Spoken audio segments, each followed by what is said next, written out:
जगत में प्रत्येक व्यक्ति को किसी ना किसी प्रकार की निर्बलता अवश्य होती है। जैसे कोई बहुत तेजी से दौड़ नहीं पाता तो कोई अधिक भार नहीं उठा पाता, कोई असाध्य रोग से पीड़ित रहता है तो कोई पढ़े हुए पाठों को स्मरण में नहीं रख पाता। ऐसे अनेकों उदाहरण और भी हैं।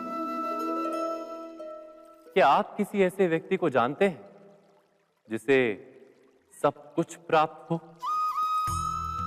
और हम जीवन की उस एक निर्बलता को जीवन का केंद्र मानकर जीते हैं? इस कारणवश हृदय में दुख और असंतोष रहता है सदा। निर्बलता मनुष्य को जन्म से अथवा संजोग से प्राप्त होती है, किंतु उस निर्बलता को मनुष्य का मन अपनी मर्यादा बना लेता है। किंतु कुछ व्यक्ति ऐसे भी होते हैं जो अपने पुरुषार्थ और श्रम से उस निर्बलता को पराजित कर देते हैं।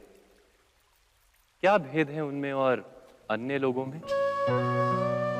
क्या आपने कभी विचार किया है? सरल सा उत्तर है इसका। जो व्यक्ति निर्बलता से पराजित नहीं होता, जो पुरुषार्थ करने का साहस रखता है हृदय में, वो निर्बलता को पार कर जाता है। अर्थात निर्बलता अवश्य ईश्वर देता है, किंतु मर्यादा मनुष्य का मन ही निर्मित करता है। स्वयं विचार कीजिए।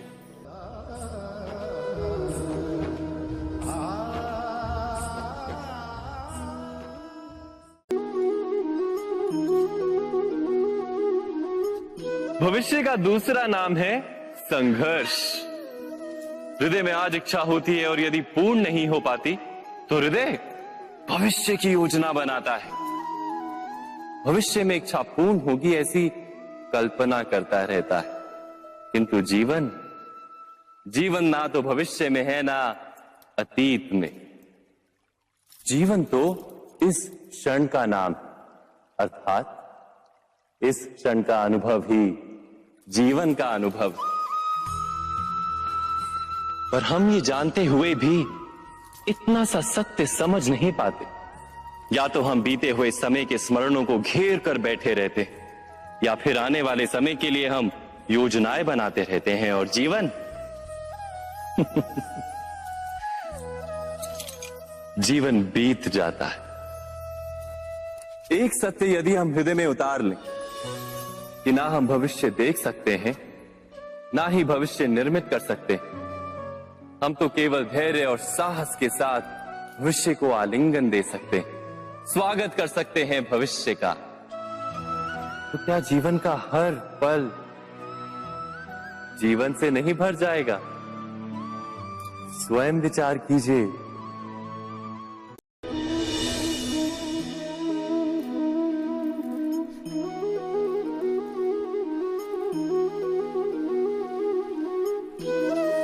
ज्ञान प्राप्ति सदा ही समर्पण से होती है, ये हम सब जानते हैं। किंतु समर्पण का वास्तविक महत्व क्या है? क्या हमने कभी विचार किया?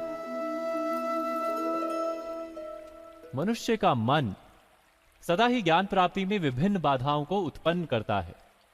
कभी किसी अन्य विद्यार्थी से ईर्ष्या हो जाती है, कभी पढ़ाए हुए पाठों पर संदेह जन्मता है और कभी गुरु द्वारा दिया गया दंड मन को अहंकार से भर देता है। नहीं, क्या ऐसा नहीं होता? न जाने कैसे कैसे विचार मन को भटकाते हैं और मन की इसी अयोग्य स्थिति के कारण हम ज्ञान प्राप्त नहीं कर पाते। मन की योग्य स्थिति केवल समर्पण से निर्मित होती है। समर्पण मनुष्य के अहंकार का नाश करता है। ईर्ष्या, महत्वाकांक्षा आदि भावनाओं को दूर कर हृदय को शांत करता है और मन को एकाग्र करता है। वास्तव में ईश्वर की सृष्टि में ना ज्ञान की मर्यादा है, ना ज्ञानियों की। गुरु दत्तात्रेय ने तो गाय और श्वान से भी ज्ञान प्राप्त कर लिया था। अर्थात विषय ब्रह्म ज्ञान का हो या जीवन के ज्ञान का या गुरुकुल में प्राप्त होने वाले ज्ञान का, उसकी प्राप्ति के लिए गुरु से अधिक महत्व है उस गुरु के प्रति हमारा समर्पण। क्या यह सत्य नहीं?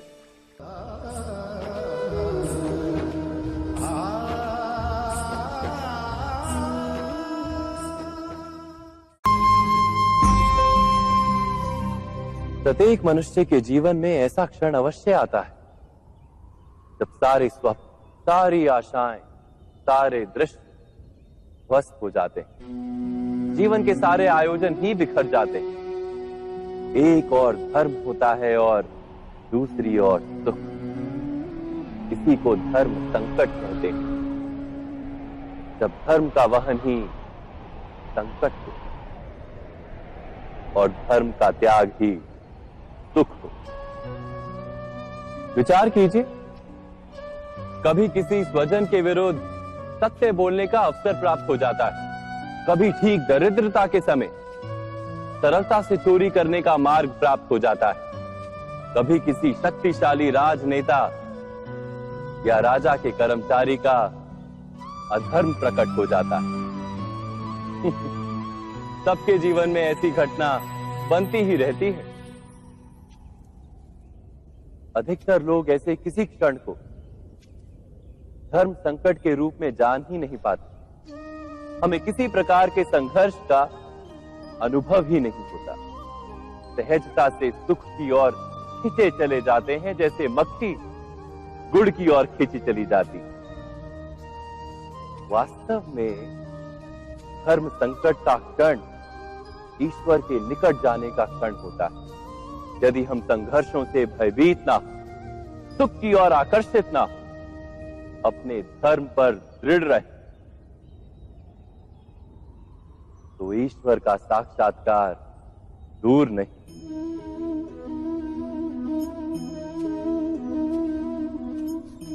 पवन से युद्ध करने वाला पत्ता यदि पेड़ से गिरता है तो भी आकाश की ओर उठता है। पवन से झुकने वाली घास वहीं भूमि पर रह जाती। अर्थात धर्म संकट से यदि हम संकट को ही टाल दें तो सुख तो मिलता है, जीवन बढ़ता है, किंतु क्या चरित्र नहीं टूटता?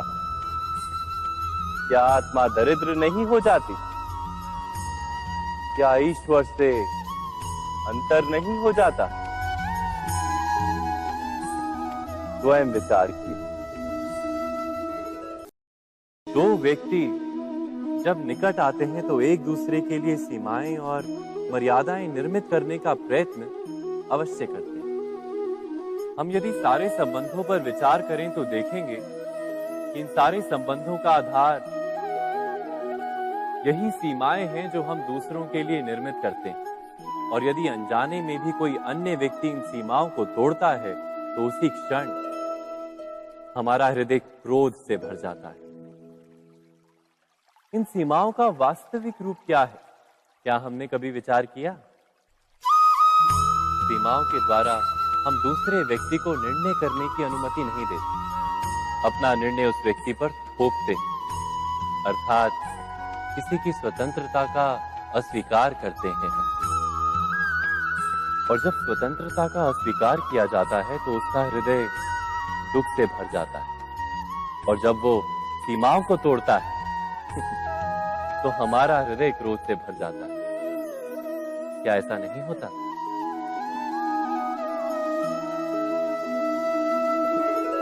पर यदि एक दूसरे की स्वतंत्रता का सम्मान किया जाए तो किसी मर्यादाओं या सीमाओं की आवश्यकता ही नहीं होती। अर्थात जिस प्रकार स्वीकार किसी संबंध का देह है, क्या वैसे ही स्वतंत्रता किसी संबंध की आत्मा नहीं? स्वयं विचार कीजिए। सबके जीवन में ऐसा प्रसंग अवश्य आता है कि सत्य कहने का निश्चय होता है हृदय में, किंतु मुख से सत्य निकल नहीं पाता। कोई भय मन को घेर लेता है। किसी घटना अथवा प्रसंग के बारे में बात करना या फिर स्वयं से कोई भूल हो जाए उसके बारे में कुछ बोलना, क्या ये सत्य है? नहीं, ये तो केवल तथ्य है। अर्थात जैसा हुआ था वैसा केवल बोल देना सामान्य सी बात। किंतु कभी कभी उस तथ्य को बोलते हुए भी भय लगता है। कदाचित किसी दूसरे की भावनाओं का विचार आता है मन। दूसरे को दुख होगा ये भय भी शब्दों को रोकता है। तो ये सत्य क्या है? क्या हमने कभी विचार किया है? जब भय रहते हुए भी कोई तथ्य बोलता है तो वो सत्य कहलाता है। वास्तव में सत्य कुछ और नहीं, केवल निर्भयता का दूसरा नाम है। और निर्भय होने का कोई समय नहीं होता, क्योंकि निर्भयता आत्मा का स्वभाव है। अर्थात क्या प्रत्येक क्षण सत्य बोलने का क्षण नहीं होता?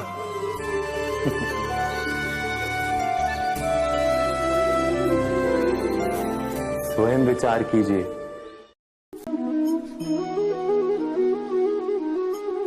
श्रेष्ठता का क्या अर्थ है? श्रेष्ठता का अर्थ है दूसरों से अधिक ज्ञान प्राप्त करना। अर्थात मूल्य इस बात का नहीं कि स्वयं कितना ज्ञान प्राप्त किया, मूल्य इस बात का है कि प्राप्त किया हुआ ज्ञान अन्य लोगों से कितना अधिक है। अर्थात श्रेष्ठता की इच्छा ज्ञान प्राप्ति को भी एक स्पर्धा बना देती है। और स्पर्धा में विजय अंतिम कब होती है?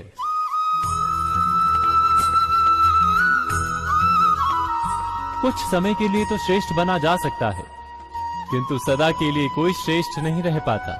फिर वही असंतोष, पीड़ा और संघर्ष जन्म लेता है। किंतु श्रेष्ठ बनने के बदले यदि उत्तम बनने का प्रयत्न करें तो क्या होगा? उत्तम का अर्थ है कि जितना प्राप्त करने योग्य है वो सब प्राप्त करना, किसी से अधिक पाने की इच्छा से नहीं, मात्र आत्मा की तृप्ति हेतु कुछ प्राप्त करना।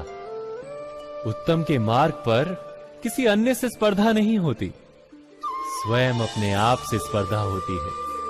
अर्थात उत्तम बनने का प्रयत्न करने वाले को देर अबेर सारा ज्ञान प्राप्त हो जाता है, बिना प्रयत्न के ही वो श्रेष्ठ बन जाता है। किंतु जो श्रेष्ठ बनने का प्रयत्न करता है वो श्रेष्ठ बने या ना बने, उत्तम कभी नहीं बन पाता।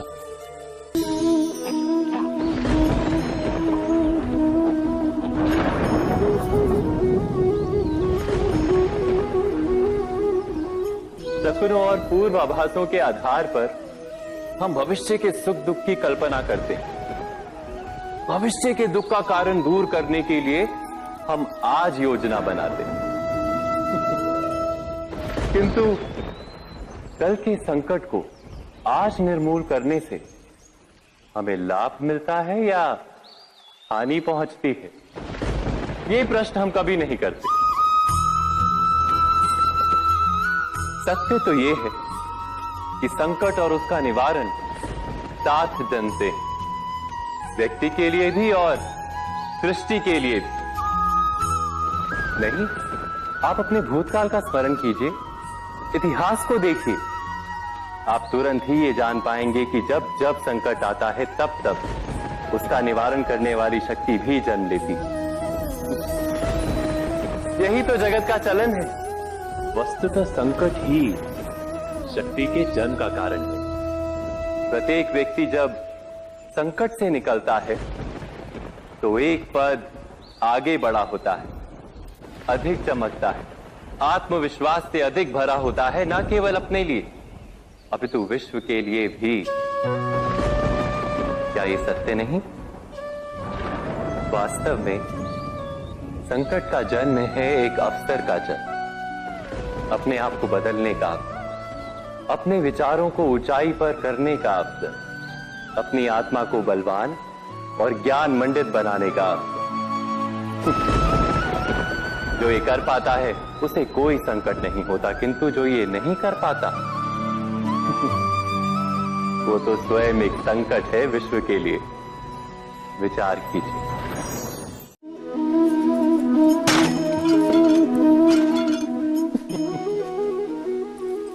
कभी कभी कोई घटना मनुष्य के जीवन की सारी योजनाओं को तोड़ देती और मनुष्य उस आघात को अपने जीवन का केंद्र मान लेता। पर क्या भविष्य मनुष्य की योजनाओं के आधार पर निर्मित होते हैं? नहीं। जिस प्रकार किसी ऊंचे पर्वत पर सर्वप्रथम चढ़ने वाला उस पर्वत की तलाई में बैठकर जो योजना बनाता है, क्या वही योजना उसे उस पर्वत की चोटी तक पहुंचाती है? नहीं। वास्तव में वो जैसे जैसे ऊपर चढ़ता है वैसे वैसे उसे नई नई चुनौतियां, नई नई विडंबनाएं, नए नए अवरोध मिलते हैं। प्रत्येक पद पर वो अपने अगले पद का निर्णय करता है। प्रत्येक पद पर उसे अपनी योजनाओं को बदलना पड़ता है। कहीं पुरानी योजना उसे खाई में ना ढकेल दे। वो पर्वत को अपने योग्य नहीं बना पाता, केवल स्वयं को पर्वत के योग्य बना सकता है। क्या जीवन के साथ भी ऐसा ही नहीं? जब मनुष्य जीवन में किसी एक चुनौती को, एक अवरोध को अपने जीवन का केंद्र मान लेता है, अपने जीवन की गति को ही रोक देता है, तो वो अपने जीवन में सफल नहीं बन पाता और ना ही सुख और शांति प्राप्त कर पाता। अर्थात जीवन को अपने योग्य बनाने के बदले स्वयं अपने को जीवन के योग्य बनाना ही सफलता और सुख का एकमात्र मार्ग नहीं? स्वयं विचार कीजिए।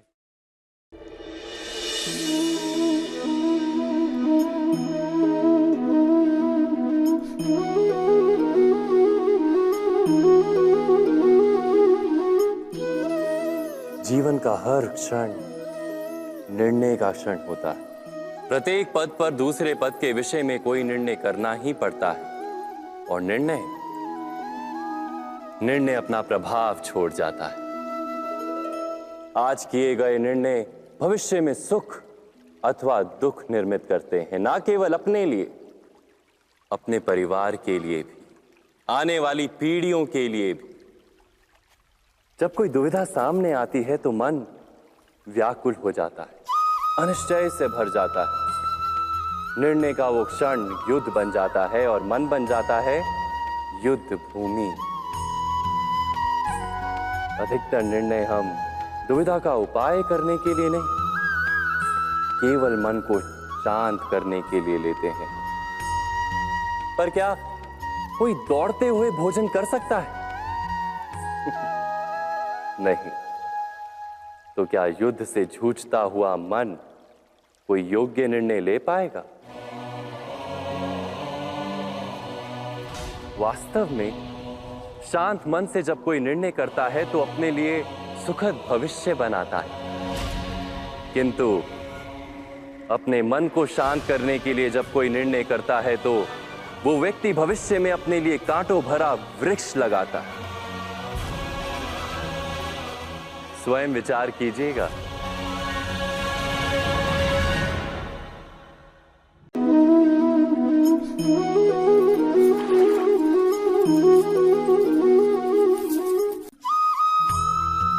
जीवन में आने वाले संघर्षों के लिए जब मनुष्य स्वयं को योग्य नहीं मानता, जब उसे अपने ही बल पर विश्वास नहीं रहता, तब वो सद्गुणों को त्याग कर दुर्गुणों को अपनाता है।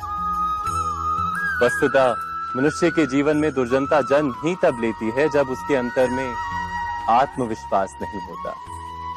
आत्मविश्वास ही अच्छाई को धारण करता है। ये आत्मविश्वास है क्या?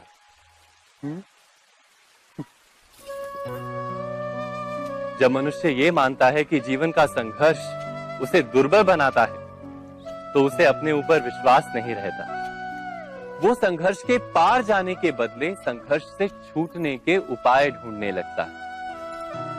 किंतु जब वो ये समझता है कि ये संघर्ष उसे अधिक शक्तिशाली बनाते हैं, ठीक जैसे व्यायाम करने से देह की शक्ति बढ़ती, तो प्रत्येक संघर्ष के साथ उसका उत्साह बढ़ता है।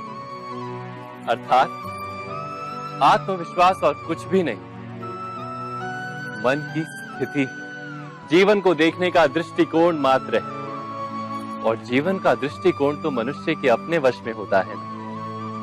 स्वयं विचार कीजिए।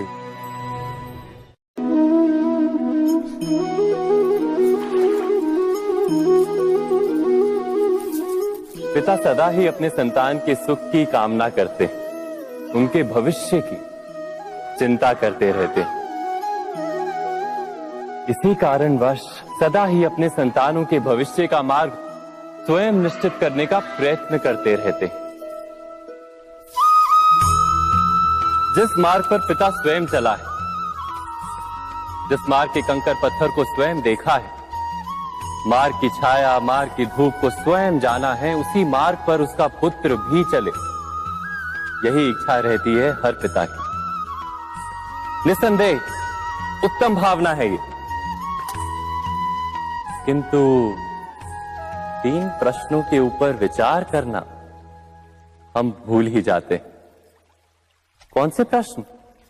प्रथम प्रश्न, क्या समय के साथ प्रत्येक मार्ग बदल नहीं जाते? क्या समय सदा ही नई चुनौतियों को लेकर नहीं आता? तो फिर बीते हुए समय के अनुभव नई पीढ़ी को किस प्रकार लाभ दे सकते हैं? दूसरा प्रश्न, क्या प्रत्येक संतान अपने माता पिता की छवि होता है? हाँ, संतानों को संस्कार तो अवश्य माता पिता देते हैं, किंतु भीतर की क्षमता तो ईश्वर देते हैं। तो जिस मार्ग पर पिता को सफलता मिली है, विश्वास है कि उसी मार्ग पर उसकी संतानों को भी सफलता और सुख प्राप्त होगा। तीसरा प्रश्न, क्या जीवन के संघर्ष और चुनौतियां लाभकारी नहीं होती? क्या प्रत्येक नया प्रश्न एक नए उत्तर का द्वार नहीं खोलता? तो फिर संतानों को नए नए प्रश्नों, संघर्षों और चुनौतियों से दूर रखना, ये उनके लिए लाभ करना कहलाएगा या हानि पहुंचाना? अर्थात जिस प्रकार संतान के भविष्य का निर्माण करने के बदले उसके चरित्र का निर्माण करना श्रेष्ठ है, वैसे ही संतानों के जीवन का मार्ग निश्चित करने के बदले उन्हें नए संघर्षों के साथ जूझने के लिए मनोबल व ज्ञान देना अधिक लाभदायक नहीं होगा? स्वयं विचार कीजिए। मनुष्य की सबसे बड़ी दुर्बलता क्या होती है? सोचिए। धन, प्रेम, अहंकार। मनुष्य की सबसे बड़ी दुर्बलता होती है उसके रहस्य। चाहे आप कितने भी शक्तिशाली क्यों ना हो, कितने भी प्रबल क्यों ना हो, परंतु उसके रहस्य उसके नाश की चाबी होती है। इसलिए यदि प्रबल रहना है, शक्तिशाली रहना है, समर्थ रहना है, तो अपने रहस्य को किसी को भी ना बताएं, ना मित्र को और ना ही शत्रु को, क्योंकि समय पड़ने पर कब कौन शत्रु हो जाए ऐसा कहना संभव नहीं। विभीषण को रावण के अमृत कुंड का ज्ञात था, इसीलिए प्रभु श्री राम रावण का वध करने में सफल हो सके। इसलिए उचित यही है कि आप अपने रहस्य को स्वयं तक ही सीमित रखें। मनुष्य जीवन की परीक्षा में सफल होने के लिए क्या नहीं करता? वो परिश्रम करता है, दौड़ भाग करता है, और ये सब करने के पश्चात भी जब उसका काम नहीं बनता तो वो नकल करता है ना? तनिक लौटिए अपने बचपन में, स्मरण कीजिए अपने बचपन की स्मृतियों का। क्या स्मरण हुआ? विद्यालय में जब आप परीक्षा देने जाते थे तो क्या होता था? आप ना सहे, परंतु कोई ना कोई सफलता पाने के लिए नकल करता ही था और उत्तीर्ण भी हो जाता था, है ना? परंतु जीवन की परीक्षा ऐसी नहीं होती। नकल करने वाला सफल नहीं होता। कारण विद्यालय में सबके प्रश्न पत्र एक होते थे, परंतु जीवन के प्रश्न पत्र और उनकी कठिनाई सबके लिए भिन्न होती, तो निश्चित रूप से उनके उत्तर भी भिन्न होंगे ना। इसलिए यदि आपको जीवन में सफलता पानी है तो नकल ना कीजिए, स्वयं के प्रश्नों का उत्तर स्वयं ढूंढिए और सफलता आपकी ही होगी। मनुष्य का जीवन हार और जीत विजय और पराजय, सफलता और असफलता के मध्य झूलता रहता है। आपके साथ भी ऐसा होता होगा, है ना? जब आप सफल होते हैं, किसी चुनौती पर विजय पाते हैं, तो मन प्रसन्नता से आनंद के उपवन में झूमने लगता है। और जब आप असफल होते हैं, तब मन दुख और पीड़ा के सागर में डूबने लगता है। परंतु वास्तव में सफलता और असफलता है क्या? तनिक ध्यान से सोचिए। ये केवल हमारी मनोस्थिति मात्र है। हमारी पराजय तब नहीं होती जब हमारा शत्रु विजय प्राप्त कर ले। हमारी पराजय तब होती है जब हम पराजय स्वीकार कर लें। हम असफल तब नहीं होते जब हम लक्ष्य ना पा सके। हम असफल तब होते हैं जब हम प्रयास करना बंद कर दें। इसलिए प्रयास करते रहें और हार ना मानें, क्योंकि जिस दिन आप हार स्वीकारना बंद कर देंगे, जीत आपके चरणों में होगी।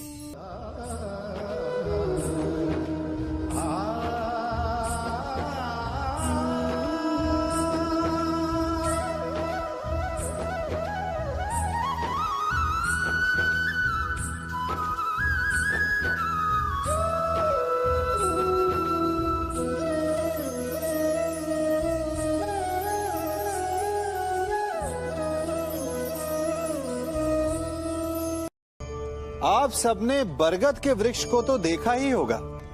क्या आपको ज्ञात है, बरगद के वृक्ष के बीज का आकार राई से भी छोटा होता है, परंतु बरगद का वृक्ष संसार के महाकाय वृक्षों में जाना जाता है। जब उसका जन्म होता है, तब उसमें वो जटाएं, वो शाखाएं नहीं होती, परंतु जैसे जैसे उसका विस्तार होता है, जैसे जैसे वो अधिक शाखाओं का भार उठाता है, अधिक पत्तियों का सृजन करता है, वैसे वैसे उसकी शाखाएं जटाएं बनकर जड़ तक पहुंचती है और इस वृक्ष को सहारा देती है। ये जीवन का बहुत महत्वपूर्ण पथ है। बिना लोभ लालच शुभ कार्य करें, अन्य लोगों की सहायता करें। धीरे धीरे आपने जिनकी सहायता की, वो आपके सहायक बनते जाएं, आपकी जड़ों को और बलशाली बनाएंगे, आयु मान और आकार बढ़ाएंगे। सहजीवन, सहायता और निष्काम कर्म आपको मृत्यु के पश्चात भी मरने नहीं देगा, आपको अमर रखेगा। हमारा शरीर प्रकृति का एक महान आविष्कार है। इससे जटिल संरचना संसार में और कोई नहीं। हमारा शरीर जितना जटिल है, यदि इसे ठीक से जाना जाए तो इससे अधिक सरल ज्ञान देने वाला और कोई नहीं। हमारे शरीर में 5 इंद्रियां होती हैं, जो हमें भाव, गुण और वस्तुओं का बोध कराती हैं। हमारे पास आंखें हैं, नाक है, स्पर्श के लिए त्वचा है, कान है और जीभा है। सबका भिन्न भिन्न कार्य है। आंखों से देखना, कानों से सुनना, नथनों से श्वास लेना, त्वचा से स्पर्श करना और जीभा से स्वाद लेना। परंतु क्या आपने कभी सोचा कि प्रकृति ने हमें 2 आंखें दी, 2 नथने दी, 2 कान दी, स्पर्श के लिए ये पूरा शरीर दिया, परंतु जीभा केवल 1 दी? ऐसा क्यों? क्योंकि प्रकृति चाहती है कि हम देखें अधिक, सुने अधिक और ज्ञान अधिक अर्जित करें, बोले कम। क्योंकि अधिक वाचाल नाश को निमंत्रण देता है। स्मरण रखिएगा।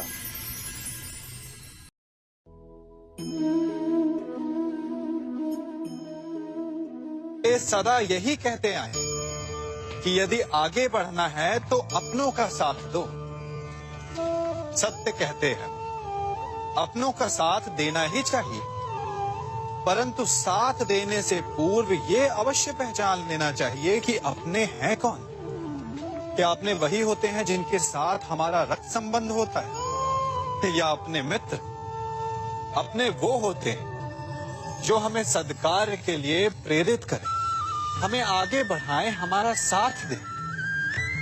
और वो जिनका साथ देने से समाज का नाश, धर्म की हानि हो, वो सगे हो करके भी सगे नहीं होते। इसलिए जब अपनों की परिभाषा का चुनाव करें तो उन्हें अपना माने जो आपका साथ दे, उन्हें नहीं जो हमें अज्ञान के मार्ग पर ले जाएं।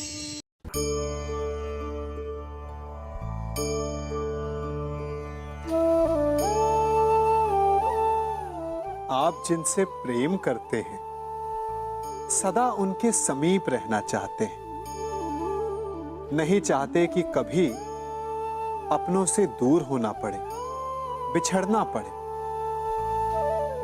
परंतु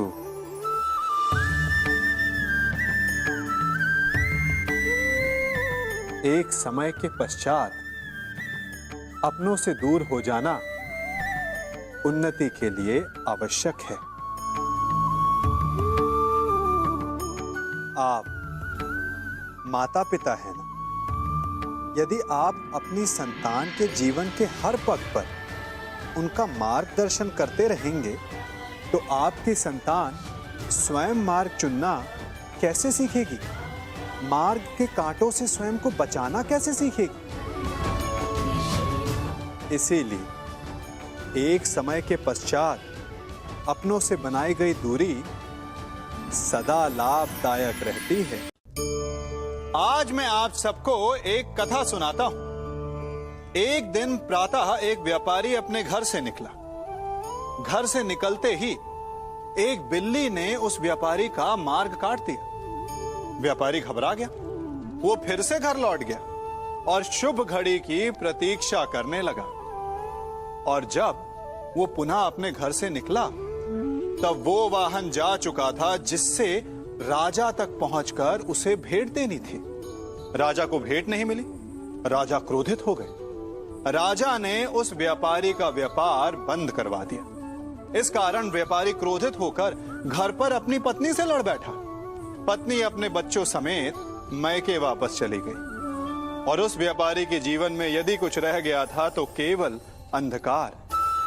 और इन सब का कारण वो उस बिल्ली को मानता रहा जिसने उसका मार्ग काटा था। ऐसा ही एक दूसरा व्यापारी राजा को भेंट देने निकला और उस व्यापारी का मार्ग भी एक बिल्ली ने काट दिया। वो व्यापारी तनिक घबराया, परंतु उसने आगे बढ़ना अधिक उचित समझा। राजा तक वो समय पर पहुंचा। उसने राजा को भेंट दी। राजा प्रसन्न हुए और राजा ने व्यापारी को अपना व्यापार बढ़ाने की अनुमति दी, स्वर्ण आभूषण दी।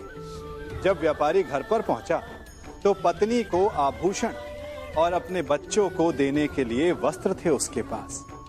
हर ओर प्रसन्नता थी। समझ रहे हैं ना? दोनों के साथ एक ही प्रकार की घटना हुई, परंतु दोनों की प्रतिक्रिया भिन्न थी। ऐसा ही हमारा जीवन भी है। हमारे जीवन में प्रारब्ध का अपना स्थान है, परंतु उससे कई अधिक महत्वपूर्ण हमारी प्रतिक्रिया, हमारे सोच का प्रभाव है, क्योंकि यही हमारे जीवन को आकार देते हैं। इसलिए अपनी सोच को सकारात्मक रखिए। आपका जीवन सदैव आनंदमय।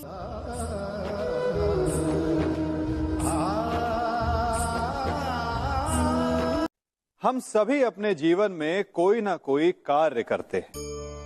कार्य करते हैं तो थकान की अनुभूति होती है, और यदि थकान ना उतरे तो कार्य करने का मन नहीं करता। हम आशा करते हैं कि कदाचित एक दिन में 24 के स्थान पर 26 घंटे होते तो आराम करने के लिए हमें और अधिक समय मिल जाता। हमें ऐसा अनुभव होता है कि हम बहुत अधिक कार्य कर रहे हैं, है ना? परंतु क्या आपने कभी सोचा है कि जो लोग संसार में सफल हैं, उनके पास भी सफल होने के लिए दिन में केवल 24 घंटे थे। तो फिर वो सफल क्यों हैं? इसका एक छोटा सा रहस्य है।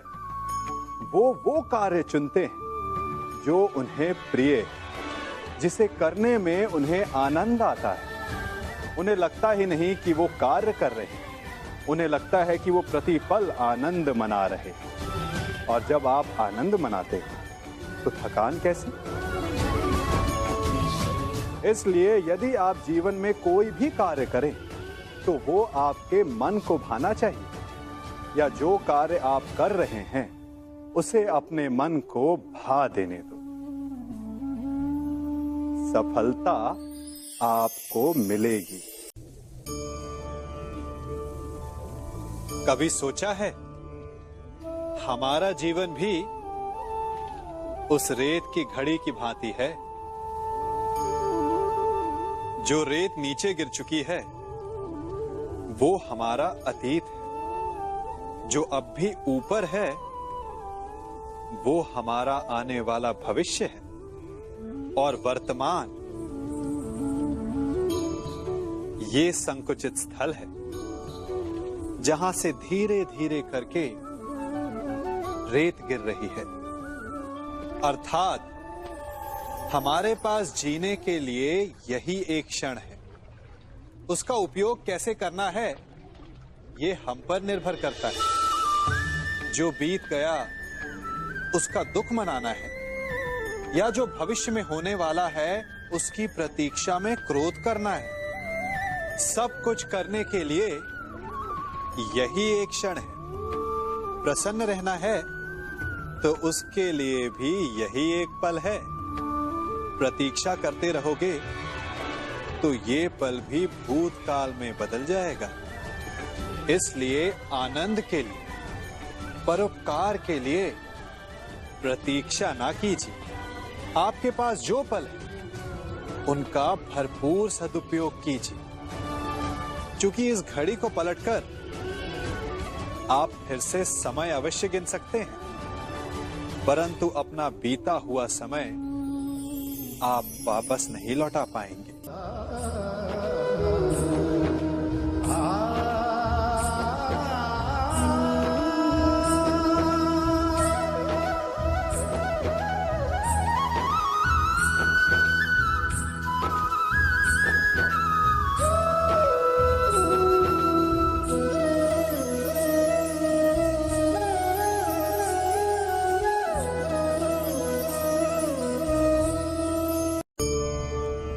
मनुष्य भी बड़ा विचित्र प्राणी है। अपनों से नीचे के स्तर के लोगों को वो हे दृष्टि से देखता है, उनका उपहास उड़ाता है, उनसे बार बार कहता है कि तुम्हारा कुछ नहीं हो सकता, तुम भविष्य में कुछ नहीं कर पाओगे। जब मनुष्य के पास धन, संपत्ति, मान होता है तो वो दूसरों का आदर नहीं करता, परंतु वो एक बात भूल जाता है कि उससे भी अधिक शक्तिशाली कोई अस्तित्व में है, और वो है समय। काल। काल अपना चक्र कब बदलेगा ये कोई नहीं जानता। समय अपनी करवट कब लेगा ये कोई नहीं जानता। कोयला भी समय के साथ साथ हीरे में परिवर्तित हो जाता है। इसलिए जीवन में कभी भी किसी का भी उपहास नहीं उड़ाना चाहिए।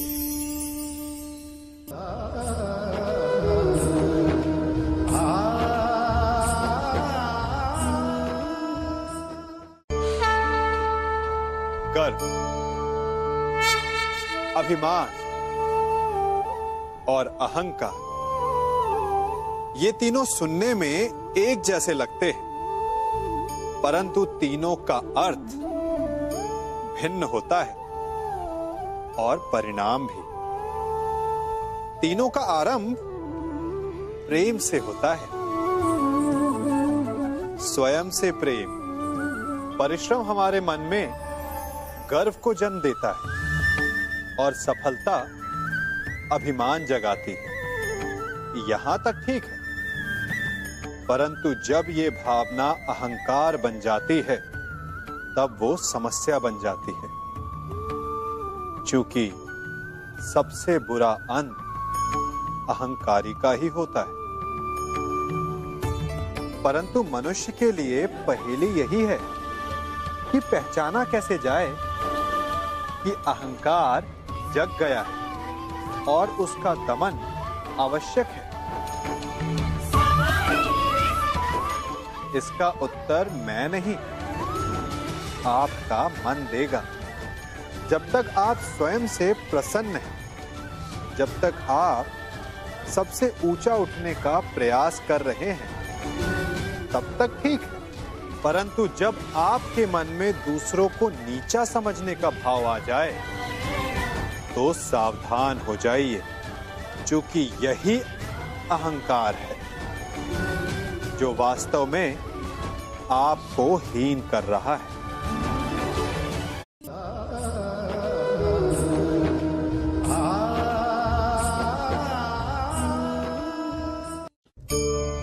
आज मैं आप सबको एक कहानी सुनाता हूं। एक दिन गोकुल में दो व्यापारी आए।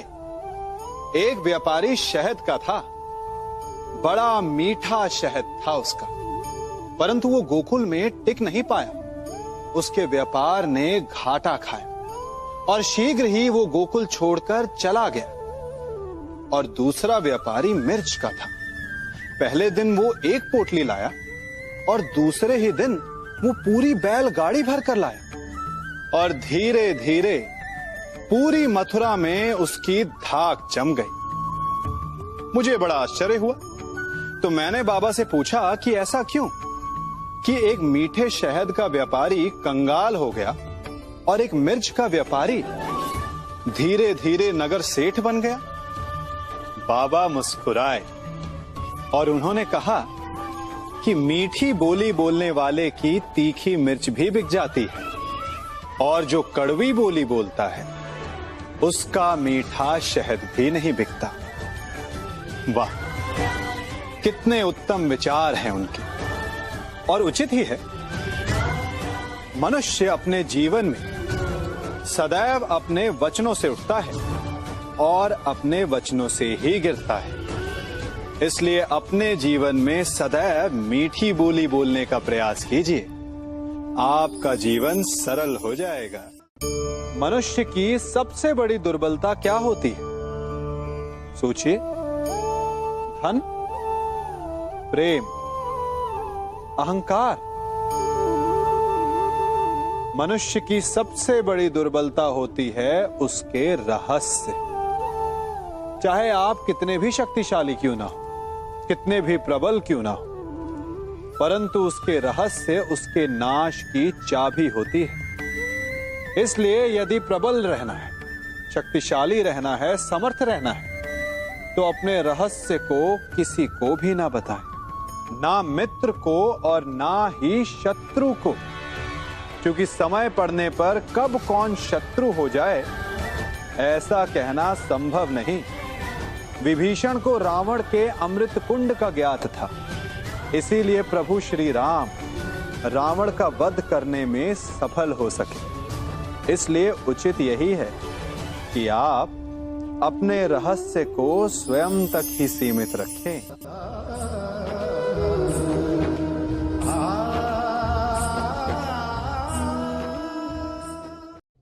युवा अवस्था भी हमारे जीवन का कितना सुंदर काल होता है ना। बाहु में बल, मन में कुछ बड़ा कर जाने की चाह, आंखों में भविष्य के सुंदर और कोमल सपने। और इसी अवस्था में मनुष्य के भीतर पनपता है प्रेम। किसी को देखकर उस पर मन मोहित हो जाता है और फिर मनुष्य अपना सब कुछ उस पर न्यौछावर कर देना चाहता है। फिर प्रेम की परिणति होती है विवाह में। क्यों? सबको अपने खट्टे मीठे संस्मरण स्मरण हुआ है ना। परंतु यहीं से अधिकतर माता पिता और संतान के मध्य विचारों का विरोध प्रारंभ हो जाता है। संतान को लगता है कि उसका चुना जीवन साथी ही उसके लिए उपयुक्त है, और माता पिता को लगता है कि संतान अनजाने में भूल कर रही है। संतान का तर्क होता है कि उसे विवाह किससे करना है, ये उसका अधिकार है, और माता पिता का तर्क ये होता है कि अब भी जीवन साथी चुनने की समझ संतान में है ही नहीं। तो इस अवरोध को काटा कैसे जाए, उचित निर्णय कैसे लिया जाए? इसका एक ही मार्ग है, अपने उत्तरदायित्व का भान और अपनों से बड़ों के मापदंडों का भान। विवाह करने से पूर्व यह जान लेना आवश्यक है कि विवाह केवल अपने प्रेम को पाने का मार्ग नहीं है, अपितु विवाह से जीवन का एक नया द्वार भी खुलता है, और हर नए जीवन के साथ नए उत्तरदायित्व भी होते हैं। और यदि इन उत्तरदायित्वों को समझकर निर्णय लिया जाए तो विश्वास कीजिए, आपका दाम्पत्य जीवन आनंद से भरा रहेगा, और आपको कभी यह पछतावा नहीं होगा कि आपने कोई अनुचित निर्णय लिया।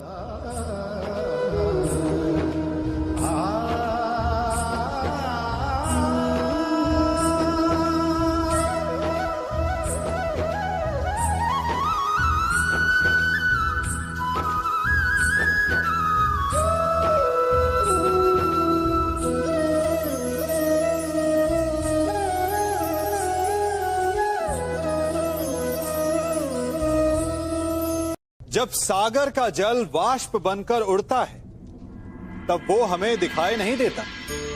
मेघ उस जल को अपने भीतर छिपा लेते हैं, लंबी यात्रा करते हैं, प्रयास करते हैं कि वो जल सदा उनके भीतर छिपा रहे, परंतु जब वायु का वेग उन्हें उड़ाकर किसी पर्वत से ले जाकर के टकरा देता है, तब उन मेघों को बरसना ही पड़ता है, क्योंकि यही नियति है, यही प्रकृति है। क्योंकि जल को सागर में जाकर मिलना ही है। ठीक ऐसा ही हमारे साथ भी होता है। हम सत्य को अपने मन के मेघों में चाहे जितना छिपाने का प्रयास कर लें, परंतु समय की आंधी उसे वास्तविकता के पर्वत से ले जाकर के टकराकर हमारे समक्ष ले ही आती है। जिस भय के कारण आप सत्य को सामने नहीं लेकर आना चाहते, एक दिन वही भय हमारे समक्ष आकर खड़ा हो जाता है, और फिर हम लाचार हो जाते हैं, क्योंकि हमने उस भय का सामना करने की तैयारी नहीं की होती। इसलिए सत्य से भागे नहीं, उसे छिपाए भी नहीं, उसे स्वीकार करें। भविष्य की बड़ी विपत्ति से बच जाएंगे।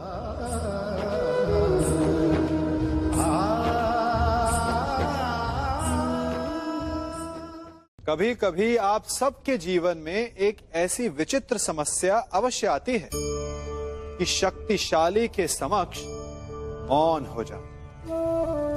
कि उस शक्तिशाली से विवाद करने से बचने के लिए आप मौन रह जाते। मानता हूं, ऐसा करने से आप एक विवाद से बच जाते, एक संघर्ष से बच जाते, परंतु ऐसा बचाव एक बड़े संघर्ष को जन्म दे देता है। कैसे? हमारा मौन रहना अनजाने में उसका समर्थन बन जाता है, और वो स्वयं को अधिक शक्तिशाली अनुभव करता है, और यहां से हमारा दमन प्रारंभ हो जाता है। एक के बाद एक हम अन्याय में अनचाहे रूप से सम्मिलित होते चले जाते हैं। तो इसका तोड़ क्या है? ये समझने के लिए ये जानना आवश्यक है कि ऐसी कौन सी बात है जो आपको विरोध करने से रोकती है। ये सामने वाले की शक्ति नहीं जो आपको रोकती है, ये आपके भीतर छिपा भय है जो आपको रोकता है। हाँ, कभी कभी भय आपकी सुरक्षा अवश्य कर सकता है, परंतु साथ साथ ये भी जानना आवश्यक है कि ये भय ही है जो आपको मौन भी रखता है, इसलिए अपने मन से भय को निकालिए और खुलकर अनीति का, अन्याय का विरोध कीजिए और फिर देखिएगा आपका मन कितना मुक्त, कितना हल्का अनुभव करेगा।